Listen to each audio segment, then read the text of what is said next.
Gálatas capítulo 2. Unidade e liberdade. 14 anos mais tarde, subi de novo a Jerusalém com Barnabé, levando comigo também Tito. E subi por causa de uma revelação. Em reunião particular com os notáveis, apresentei-lhes o evangelho que anuncio entre as nações, para não correr ou ter corrido inutilmente. Mas nem Tito, que estava comigo e que era grego, foi obrigado a circuncidar-se. Isso por causa dos falsos irmãos, esses intrusos que se infiltraram para espionar a nossa liberdade que temos em Cristo Jesus, a fim de nos reduzir à escravidão. Não nos submetemos a eles por obediência, nem sequer por um instante, para que permanecesse entre vocês a verdade do Evangelho. Quanto aos que eram considerados notáveis, o que na realidade eram não me interessa, pois Deus não faz distinção de pessoas. O fato é que os notáveis não me disseram nada a mais. Muito pelo contrário. Viram que o evangelho dos não circuncidados tinha sido confiado a mim, tal como tinha sido confiado a Pedro o evangelho dos circuncidados. Pois aquele que agiu em Pedro para o apostolado entre os circuncidados, em mim também agiu em favor das nações.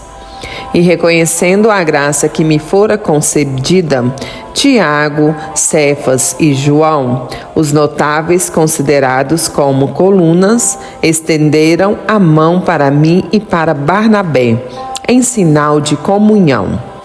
Assim, nós nos dirigíamos às nações e eles aos circuncidados.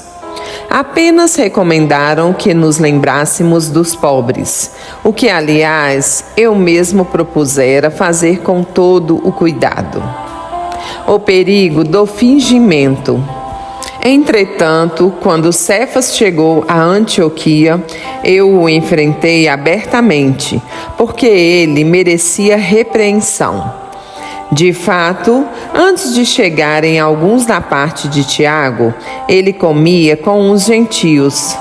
Porém, depois que chegaram aqueles de Tiago, ele evitava os gentios e se afastava, com medo dos circuncidados.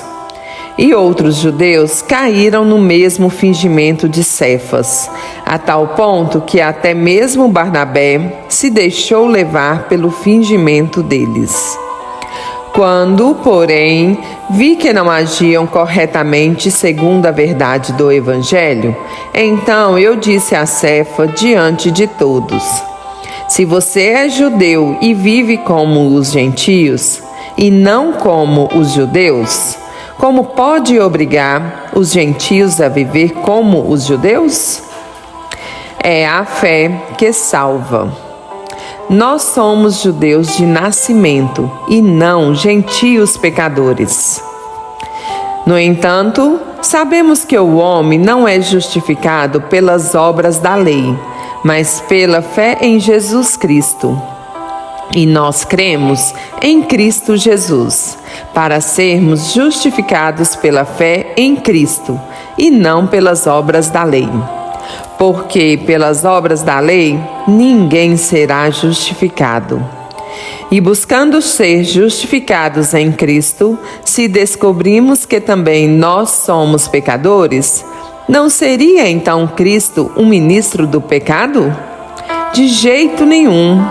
De fato, se eu volto a construir as coisas que havia destruído, aí sim eu me mostro um transgressor. Com efeito, pela lei eu morri para a lei, a fim de viver para Deus.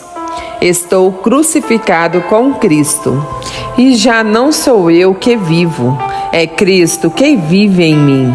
E a vida que vivo agora na carne, eu a vivo pela fé no Filho de Deus, que me amou e se entregou a si mesmo por mim. Não torno inútil a graça de Deus, porque se a justiça vem através da lei, então Cristo morreu inutilmente.